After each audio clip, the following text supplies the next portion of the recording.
बिस्मिल्लाहिर्रहमानिर्रहीम। अगला सवाल एक नौजवान ने भेजा है, अभी उनका नाम लेना मुनासिब नहीं। उन्होंने लिखा है, हज़रत अस्सलामु अलैकुम वरहमतुल्लाह। मेरी प्रॉब्लम यह है कि मुझे मस्टरबेशन की बुरी आदत है। मुझे ये आदत तकरीबन 3 साल से लगी है। मेरी उम्र फ़िलहाल 18 साल है। मेरी हालत अभी बहुत बुरी है। ये आदत रुकने का नाम नहीं लेती है। इसकी वजह से बदन पूरा कमज़ोर हो चुका है। 3 साल से लगता है ये आदत मुझको। इवेल्यूएशन नर्वस सिस्टम बहुत कमज़ोर हो चुका है। हज़रत कोई वजीफ़ा या इलाज बताए।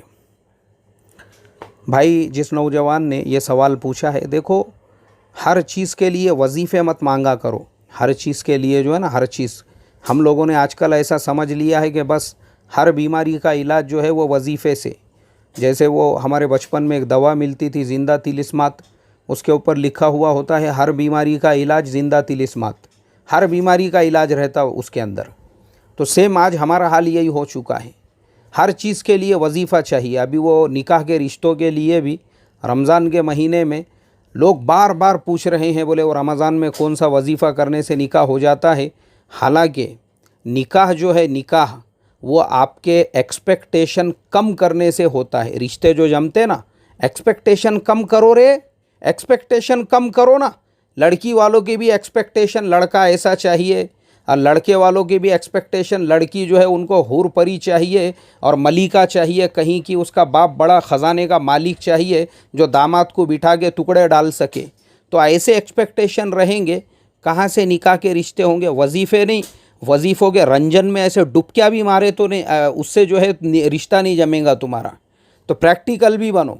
तो आपको मस्टरबेशन की हालत है, आदत है, और उसके लिए वजीफ़ा चाहिए। सबसे पहले तो अपने जज्बात के ऊपर कंट्रोल करो। मोबाइल के ऊपर टिकटॉक देखना बंद करो। मोबाइल के ऊपर नंगी फिल्में देखना बंद करो। यूट्यूब के ऊपर गंदी गंदी फिल्में देखना बंद करो। और अपनी सेहत का ख़ुद ख्याल रखो। अपने जहन में ये ख्यालात मत आने दो। अपने फ्यूचर के बारे में सोचो। अभी आपको पूरी ज़िंदगी गुजारना है। अभी तो आपकी उम्र सिर्फ 18 साल हुई है और 3 साल से आपको ये आदत है। अब मुझे आप बताइए, शादी होने के बाद में आप अपने बीवी का हक़ कैसे अदा करेंगे जब आपका सामान ही काम नहीं करेगा। तो उसके बाद में सिर्फ उसको इस्तिंजा के लिए संभाल के रखना पड़ेगा। बाद में आप कुछ नहीं कर सकते, क्योंकि मैंने खुद ऐसे कई तलाक़ की मजलिसों में मैं बैठा हूँ। हट्टे कट्टे थे, पहलवानों के जैसे थे, मगर यही मस्टरबेशन की आदत लगी हुई थी। अब उसके बाद खाली वो चिंदी के जैसा लटका हुआ है तहारत करने के लिए, इस्तिंजा के लिए।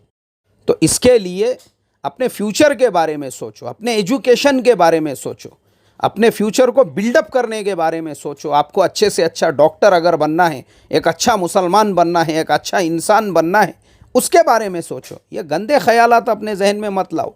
जितने ख़यालात आएंगे, जितने आप वीडियोस देखोगे, जितने आप गाने देखोगे, जितने आप यूट्यूब के ऊपर फहेश नंगे जो है ये सब चीज़ें देखोगे, उतना उतना आपके अंदर जो है इस तरह के गंदे ख़यालात आएंगे और फिर आप इस बीमारी का शिकार बनते रहोगे। अल्लाह ताला हमारे आज के तमाम ही नौजवानों को ज़रा अच्छे जो ख़यालात है, पाकीज़ा ख़यालात है, आखिरत के, जन्नत के और दुनिया से बेरग़बती के, वो ख़यालात दिलों के अंदर पैदा फरमा कर इनके जवानियों की हिफाजत फरमाए। आमीन सुम्मा आमीन।